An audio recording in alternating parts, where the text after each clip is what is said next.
When it comes to He-Man characters original to the Filmation show, they have a tendency of not coming back frequently, but when they did, their appearances tended to go one of two ways. Either the second appearance was much better, or much worse.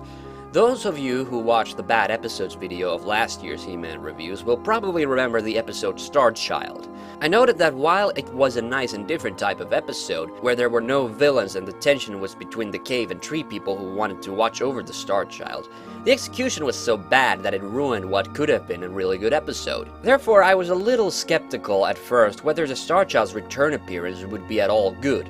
As it turns out, the Starchild's second appearance was not only much better, but also one of the highlight episodes of Season 2. In this episode, the Starchild is returning to see the royal family and He-Man again. The conflict between the cave and tree people isn't mentioned in this episode that much, but one thing seems to indicate that the Starchild has recently been with the tree people, and that's her bodyguard, Bowina, a tough-as-nails Robin Hood wannabe. As it turns out though, someone is out to kidnap the Starchild, specifically Lady Arvella, who makes a deal with the Demon King Angast, who wants the Starchild for some unspecified reason. Man, what is it with this series and men fascinated by a little girl in a leotard? The deal is that Angast gets the Starchild and Arvella gets her father back, who's become trapped in the realm of evil after fucking around with the black arts. Arvella manages to spirit the Starchild away, and after a brief confusion between Bowina and He-Man, the pair goes off to rescue her.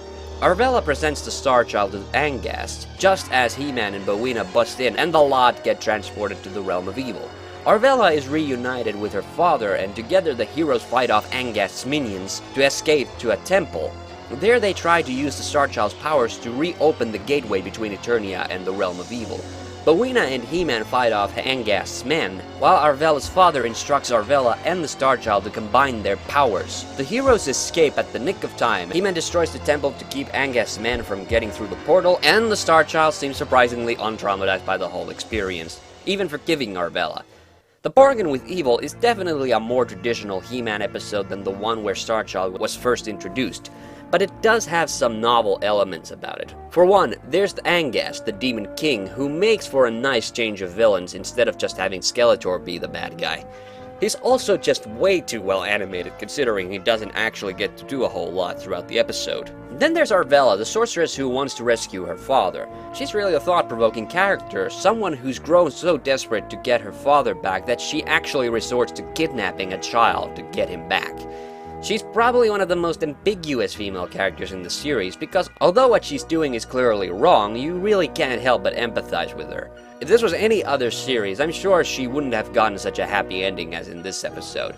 Bowina is also an interesting character, a tough-as-nails bodyguard who even makes Teela look like a prom queen by comparison. I like the fact that He-Man actually has to calm her down when she's nearly ready to beat the shit out of Arvella's servant when the two go out to save the Starchild. She's not a complete meathead though, and she does get a few funny moments with Orko.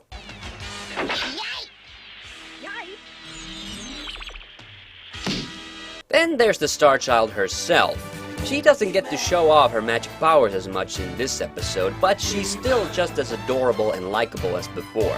She was indeed the main reason I felt bad that her debut episode couldn't really rise to the occasion. Linda Gary just does an amazing job with that girlish voice. So, does this episode change my original opinion of the episode Starchild? Not really. I still think it was incredibly underwhelming. However, watching it in combination with The Bargain with Evil is actually advisable because I'm sure people can at least appreciate the effort that went into the storyline of the original episode, even if it then didn't deliver it all that well. However, once you get to Bargain with Evil, you actually empathize with the Starchild even more. This episode, however, is worth checking out for its sheer production value alone, and I think most He-Man fans will also appreciate the fact that for once the central cast of the episode is predominantly female. It certainly makes a change from all the muscle men we see in every other episode. And that's it. Next time we'll start to look at some of the less than good episodes from He-Man's second season. Until then, I have the power, so can you.